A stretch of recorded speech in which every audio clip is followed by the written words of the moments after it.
Hello मेरे प्यारे साथियों, आप सबका एफजे क्लासेस में स्वागत है। मैं हूं सूरज। जैसा कि आप सबको पता है, हम आपके लिए हर रविवार को कुछ ज्ञान की बातें, विद्या की बातें लेकर आते हैं और हमने एक सीरीज चलाई हुई है जिसका नाम है संजीवनी विद्या का रहस्य। हमने भाग 1 और 2 को पूरा कर लिया। हम भाग 3 आज पढ़ने जा रहे हैं। खैर, रविवार को हम जिस ऐप से पुस्तकें पढ़ाते हैं वो खुल नहीं रहा, तो इस वजह से हम रविवार को शूट नहीं कर पाए थे। इसलिए अब हम आज आपको मंगलवार को देना चाह रहे हैं। ठीक है, तो आप सबका मैं पुनः इस बार अपने इस एफजे क्लासेस में स्वागत करता हूं। आइए हम कुछ ज्ञान और विद्या की बातें जानें जिससे हमारा जीवन सार्थक बने, सफल हो हम और भी लोगों के जीवन में उम्मीद का दिया जलाएं, ऐसा कर पाएँ।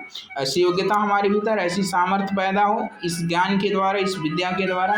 तो आइए हम लोग समझते हैं आज का जो तीसरा भाग है उसमें हम पढ़ेंगे आशा जगाएं। आशा जगाएं, प्रशंसा करें और प्रोत्साहन दें। तो कहा जा रहा, हमें दूसरों में आशा जगाना है, दूसरों की प्रशंसा करना है और दूसरों को प्रोत्साहन देना है। ये साथियों, ये पुस्तक अपने आप में हर किसी के लिए उपयोगी होने वाली है, चाहे वो कोई पढ़ा लिखा हो, चाहे बच्चा हो, बुजुर्ग हो, चाहे कोई प्रौढ़ावस्था में हो। हर किसी के लिए पढ़ना बेहद ज़रूरी है जिससे उसका जीवन सार्थक बने। आइए हम पढ़ना शुरू करते हैं भाग 3। तो प्रशंसा और प्रोत्साहन के आधार पर ही व्यक्ति के व्यक्तित्व का निर्माण होता है। तो देखिए, कहा जा रहा है प्रशंसा और प्रोत्साहन के आधार पर ही व्यक्ति के व्यक्तित्व का निर्माण होता है। अन्न और जल जिस प्रकार शारीरिक विकास के लिए आवश्यक है, उसी प्रकार मानसिक विकास के लिए प्रशंसा और प्रोत्साहन की उपयोगिता मानी गई है। यानी कहा जा रहा है, जैसे अन्न और जल शारीरिक विकास के लिए जरूरी है, उसी प्रकार मानसिक विकास के लिए प्रशंसा और प्रोत्साहन की उपयोगिता को भी क्या की गई है, मानी गई है। व्यक्ति अपने संबंध में जैसी निंदा, प्रशंसा की क्षुद्र या महान होने की बातें सुनता रहता है, यानी जैसे कोई भी व्यक्ति है और उसके बारे में जो दूसरे लोग हैं, अगर उसकी निंदा, प्रशंसा की क्षुद्र या महान होने की बातें अगर वो सुनता रहता है, तो उसकी मान्यता अपने बारे में वैसे ही क्या हो जाती है, बन जाती है। जैसे मान लीजिए कोई व्यक्ति है, उसके बारे में लोग उसकी अच्छी प्रशंसा कर, उसकी महानता की बात कर रहे हैं, तो वो अपने आप को वैसे ही बनाने का प्रयास करता है और वैसे ही उसी के बारे में क्या करने लगेगा, सोचने लगता है। तो यदि हम, कोई व्यक्ति कितना भी बुरा है, अगर हम उसकी अच्छाइयों को, उसकी महानता को बताते हैं, तो हो सकता है वो भले बुरा हो, अच्छा बन सकता है। आगे हम देखते हैं, मनुष्य के अंतःकरण में अच्छी और बुरी वृत्तियां सोई पड़ी रहती हैं। देखा जाए तो मनुष्य के अंतःकरण में अच्छी और बुरी वृत्तियां सोई पड़ी रहती हैं। बाह्य वातावरण से प्रभावित होकर उसके जीवन में धूप छांव की भांति काली सफेद छाया डोलती रहती है। जिस वृत्ति को समाज में आश्रय मिल जाता है वह स्थिर रहती है, जिसकी उपेक्षा होती है वह धीरे धीरे विनष्ट होने लगती है। जिन बच्चों को आरंभिक जीवन में, यानी देखिए, जो खास तौर से उनकी तो प्रशंसा कर रही है, उनमें आशा जगाएं जो लोग छोटे हैं, क्योंकि बच्चे छोटे होते हैं। जिन बच्चों को आरंभिक जीवन में नालायक, बेवकूफ़, बदमाश आदि का कहा जाता रहा, उनका व्यक्तित्व जीवन में कभी प्रभावशाली न बन सकेगा। तो यानी कोई बच्चा कितना भी नालायक हो, बेवकूफ़ हो, बदमाश हो, उसको ये सब शब्द न कहे जाएं, क्योंकि अगर ऐसा शब्द उसको बार बार जब कहा जाएगा पूरे परिवार के द्वारा, तो उसकी जो सोचने का तरीका हो, अपने आप को उसी में ढालने लगेगा और अपने आप को वैसा ही समझने लगेगा। तो ऐसा किसी को न कहा जाए। जिन बच्चों को बचपन में स्नेह और सम्मान नहीं मिल पाता, वे बड़े होने पर निकृष्ट प्रवृत्तियों से ग्रसित हो जाते हैं। बड़े हों या बड़े, यहाँ आवश्यकता सभी में समान रूप से बनी रहती है, चाहे कोई बच्चा हो या बड़े हो। हर किसी की अगर प्रशंसा, उम्मीद जगाया जाएगा, तो अगर जैसे हम मान लीजिए किसी की हम अच्छी अच्छी बातें की, जैसे मान लीजिए किसी बच्चे को नालायक कहा जाए तो वो अपने आप को सोचेगा सच में या तो हम नालायक हों, उसी के बारे में सोचेगा और फिर उसके भीतर वही प्रवृत्ति पनपने लगेगी। तो अगर वो सच में भी नालायक है तभी हम उसे नालायक शब्द से संबोधित न करें। और आगे देखा जाए तो क्या कहा जा रहा है, हर किसी को अपनी प्रशंसा प्रिय है।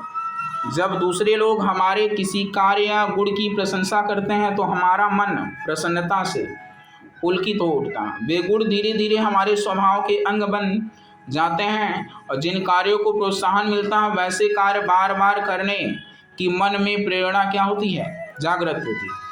यानी हम जो काम कर रहे हैं यदि हमारे काम की प्रशंसा होती है तो वैसे काम करने की बार बार हमारे मन में प्रेरणा क्या होती है, जागृत होती है। मान लीजिए हम कोई काम कर रहे हैं और लोग उसकी प्रशंसा करने की बजाय बुराइयां निकाल लें तो जो उस काम को करने की जो प्रेरणा हमें मन में नहीं उठती है और उस काम को करना हम छोड़ देते हैं। प्रायः मनुष्य को अपने गुणों, अपनी शक्तियों, अपने महत्व का सही ज्ञान नहीं होता है।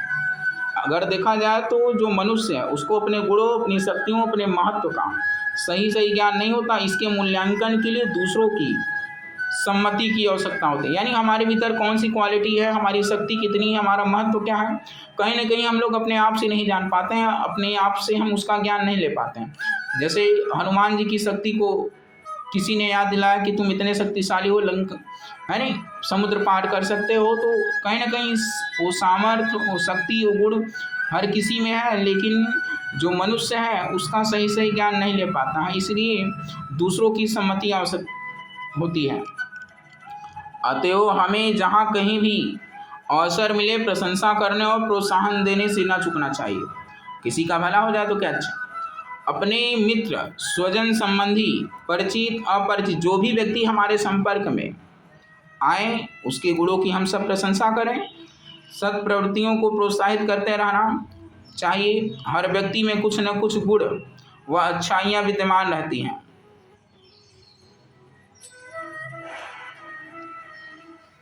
किसी व्यक्ति के हृदय में हम गुणों की राह से ही प्रवेश कर सकते हैं। जिसमें जो गुण दिखाई दे उसकी चर्चा, प्रशंसा उस व्यक्ति के समक्ष अवश्य की जाए। निश्चय ही इस प्रशंसा का प्रभाव उस पर पड़े बिना न रहेगा, किंतु इस बात की सतर्कता बरती हमारी प्रशंसा चापलूसी का रूप न धारण कर पाए। तो कुछ लोग तो ओवर रिएक्ट करते हैं, दूसरों को फंसाने के लिए, चापलूसी करने के लिए दूसरों की प्रशंसा। हमें चापलूसी नहीं करना, अगर उसमें वो गुण है तो असल में उसकी गुण की प्रशंसा करनी है। अगर वो चीज़ें उसमें नहीं है तब भी हम उसको बढ़ा चढ़ा कर बता रहे तो ऐसा भी नहीं करना है। और जिस प्रकार दूसरों को अपना समय, धन या सलाह देकर उनका कुछ न कुछ भला किया जा सकता है, उसी प्रकार जैसे हम दूसरों का भला किस तरीके से कर सकते, या तो दूसरों में को समय देकर, धन या सलाह देकर, लेकिन एक तरीका और है जिसके द्वारा हम दूसरों की मदद कर सकते हैं। वो तरीका है हम उसकी प्रशंसा करें और प्रोत्साहन देकर भी अनेक भलाई कर सकना संभव हो सकता है। यह एक मनोवैज्ञानिक तथ्य है कि जिसको बार बार जैसा कहा जाता है या कहा जाता है उसका अंतर्मन धीरे धीरे अपने को वैसा ही समझने लग जाता है। उसकी मनोभूमि उसी के अनुरूप क्या होने लगती है, ढलने लगती है। तो हम हमेशा दूसरों को प्रोत्साहन दें और प्रशंसा करें जिससे उससे मनो जो भूमि है अच्छी बने। जब कोई व्यक्ति दूसरों के मुंह से अपनी निंदा, यानी जब कोई भी व्यक्ति दूसरों के मुंह से अपनी निंदा, भर्त्सना और तुच्छता की बात सुनता है तो इन आलोचनाओं से उसका मन गिर जाता है। हीनता और निराशा की भावना उसके मन प्रदेश पर अपना अधिकार जमा लेती है। ऐसे पुरुष विरले देखे जाते हैं जो निंदक नियरे राखी आंगन कुटी छवाए। तो कहा जा रहा है निंदक नियरे राखी आंगन कुटी छवाए। हमारे जीवन में निंदकों का भी होना जरूरी है। ऐसा नहीं है कि सब प्रशंसा ही करेंगे तो हम लोग कहीं ना कहीं पीछे रहेंगे, बुराई करने वाले भी होने चाहिए। कहने वाले कबीर के कथन की पुष्टि करते हुए अपना आत्मविकास करने में संलग्न रहते हैं।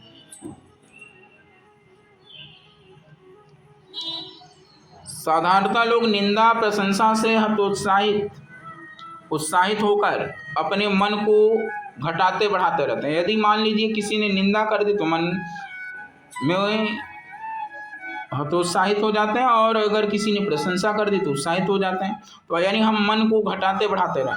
सुधार की दृष्टि से कभी एकांत में आत्मीयता के साथ मधुर शब्दों में दोष दुर्गुणों की चर्चा की जा सकती है। उस व्यक्ति को अपनी सद्भावना का विश्वास अवश्य करा दिया जाए। यदि कोई व्यक्ति यह मान ले कि अमुक मुझसे घृणा करता है, तब उसकी सलाह का कोई मूल्य नहीं होगा। उल्टे उस व्यक्ति के हृदय में उसके प्रति शत्रुता का भाव उदय हो जाएगा। अपने घनिष्ठ मित्रों के दोष दुर्गुणों के लिए भी यह सावधानी अपेक्षित है। इस बात का भी हर समय ध्यान रखा जाना चाहिए कि किसी के व्यक्तित्व का निराशाजनक चित्रण न किया जाए। प्रोत्साहन अपने आप में एक चमत्कार होता है। प्रशंसा और प्रोत्साहन से मनुष्य अपनी शक्ति और सामर्थ्य से कई गुना काम कर लेता है या कर जाता है। ठीक है, अगर हम किसी व्यक्ति की प्रशंसा करो तो जो व्यक्ति है वो कई गुना काम कर लेता है अपने सामर्थ्य से। तो प्रोत्साहन और प्रशंसा वह जादू की छड़ी है जिसको छूकर साधारण बंदर महावीर बन जाता है। नास्तिक छात्र नरेंद्र, अगर नरेंद्र स्वामी विवेकानंद को कहा जाता है तो नास्तिक थे, इनका ईश्वर में कोई विश्वास नहीं था। नरेंद्र स्वामी विवेकानंद को हो जाता है तो राम की प्रेरणा और प्रोत्साहन पाकर बंदर और भालू जैसे तुच्छ जीव लंका विजय में समर्थ हुए। देखिए प्रेरणा और प्रोत्साहन का कितना बड़ा महत्व है। कृष्ण के प्रोत्साहन से साधारण ग्वाल बालों ने गिरि गोवर्धन उठाने में सहयोग दिया। युग निर्माण योजना की कहानी भी इससे भिन्न नहीं। अपने परिजनों को भेजे गए प्रशंसात्मक मधुर वचन एवं प्रोत्साहन भरे पत्र उनके प्राणों में अतुल शक्ति भर देते हैं।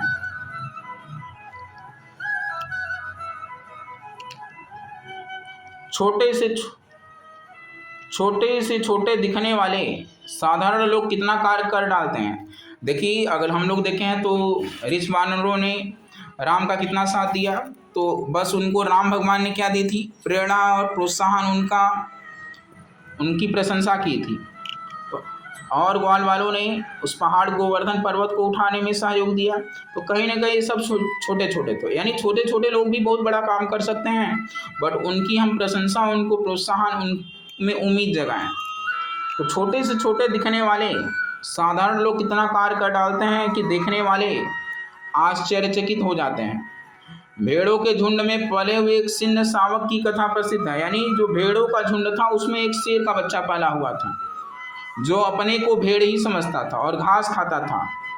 दूसरा सिंह द्वारा आत्मबोध कराने पर उसे ज्ञान हुआ था कि वह पुनः अपने को सिंह समझने और वैसा ही आचरण करने में समर्थ हुआ था, क्योंकि जब वो भेड़ों के झुंड में रहता तो घास खाने लगे, लेकिन जब उसे किसी ने दूसरे सिंह के द्वारा आभास आत्मबोध कराया गया तो वह पुनः अपने को सिंह समझने और वैसा ही आचरण करने में समर्थ हुआ था। हम सब इसी प्रकार की भेड़ें बने हुए हैं। जैसा हमने अपने आप को समझा है, दूसरों ने जैसा कुछ हमें हमारा स्वरूप समझाया है, वैसे ही हम बने और ढले हैं। करोड़ों अछूतों की दयनीय स्थिति का एकमात्र कारण यही है, मानव ने ही मानव को नहीं समझा। उन पर दलित मानवों ने अपने को सचमुच ही निम्न कोटि का जीव समझकर अपने को अछूत समझ लिया और उच्च वर्ग वालों के साथ उठने बैठने और व्यवहार करने में संकोच करने लगे। एक बार उन्हें उनके सच्चे स्वरूप का बोध कराने की क्या है आवश्यकता है। लोगों को दोष दुर्गुणों दुष्प्रवृत्तियों से छुटकारा दिलाने के अनेक उपाय हैं। सामाजिक एवं शासकीय दंड, यानी शासन का दंड, दमन, दबाव, निंदा, तिरस्कार आदि उपाय भी काम में लाए जाते हैं। इन उपायों से कुछ समय के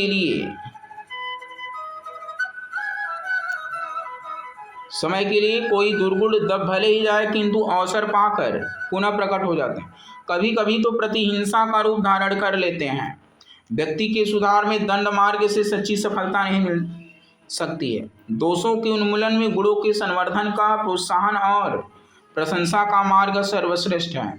एक पौराणिक कथा है कि विश्वामित्र ने महर्षि वशिष्ठ के पुत्रों का वध कर डाला। एक पौराणिक कथा है कि विश्वामित्र ने महर्षि वशिष्ठ के पुत्रों का वध कर डाला और छिप कर यह सुनने लगे कि देखे वशिष्ठ इस संबंध में क्या सोचते हैं, क्या कहते हैं। तो वशिष्ठ जी अपनी धर्म पत्नी के शोक को शांत करते हुए समझा रहे थे, क्योंकि विश्वामित्र ने उनके पुत्रों का वध कर डाला था।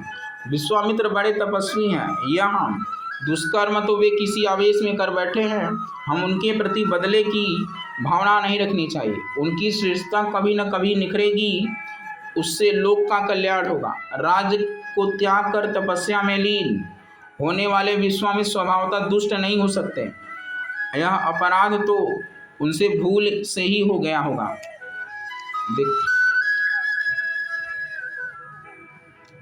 कुटिया में छिपे विश्वामित्र ने जब अपनी प्रशंसा सुनी तो उनका सारा कलुष धुल गया और वशिष्ठ के चरणों पर गिरकर अपनी भूल पर फुट फुट कर रोने लगे। सुधार का यही सबसे प्रभावशाली तरीका है।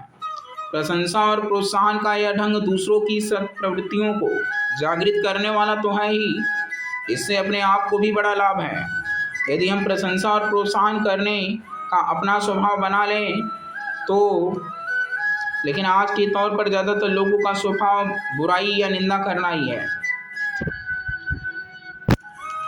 बना लें तो हमारे शत्रुओं की संख्या तेजी से घटती चली जाएगी और मित्रों की संख्या में कई गुना वृद्धि होती चली जाएगी। बिना एक पैसा खर्च किए दूसरों का भारी उपकार करने का यह गुण अपने में विकसित करके परमार्थ का पुण्य प्राप्त करते रह सकते हैं। जीवन विद्या के इस अत्यधिक महत्वपूर्ण तत्व को हमें हृदयंगम कर ही लेना चाहिए। तो हमने आज भाग 3 में पढ़ा है, बहुत ही अच्छी बातें थी कि हमें किसी को सुधारना है तो हमें दंड के द्वारा हम उसको ज़्यादा नहीं सुधार सकते हमेशा, लेकिन अगर हम उसकी प्रशंसा, उसको प्रोत्साहन देते हैं और जिससे उसके भीतर एक उम्मीद जगता है और वो अपने बारे में उसका खुद के प्रति नज़रिया बदल जाता है। तो हमने पढ़ा है आशा जगाए, प्रशंसा करे और प्रोत्साहन दे। तो आप सबको ज़रूर अच्छी लगी होगी ये सब बातें। अगर अच्छी लगी हो तो ज़रूर चैनल को लाइक करना है, शेयर करना है, सब्सक्राइब करना है और ऐसे ही अच्छी अच्छी पुस्तकों को पढ़ने के लिए जो लोग बेल आइकन को प्रेस नहीं किए हैं वो ज़रूर बेल आइकन को प्रेस कर दें, जिससे नई वीडियो आए तो आपको तुरंत नोटिफिकेशन मिल जाए और आप उसको देख लें और अपने मन के भीतर दीप को जलाएं। ठीक है, तो मिलते हैं हम नेक्स्ट वीडियो में अगले चौथे भाग में। तो तब तक के लिए आप सबको बहुत बहुत धन्यवाद। आप सब व्यस्त रहें, मस्त रहें, खुश रहें और दूसरों की प्रशंसा करें, प्रोत्साहन दें, जिससे उनका खुद के प्रति रवैया बदल जाए और वो सकारात्मक सोच के बने। और हम चौथे भाग में और आगे समय की कीमत के बारे में पढ़ने जाएंगे। ठीक है, तो अब हमने जैसा कि आपको बताया है कि हम इस चैनल पर आपको जीएस जीके भी पढ़ाने जा रहे हैं, तो आज हम एक वीडियो और आएगी जिसमें हम आपको जीएस जीके कैसे पढ़ना, हमारा सिलेबस क्या होगा, हम लोग क्या क्या पढ़ने वाले हैं, सारी बातें हम आपसे नेक्स्ट वीडियो में करेंगे। पूरी जीएस जीके की रणनीति पर बात करेंगे। तो तब तक के लिए आप सबको बहुत बहुत धन्यवाद।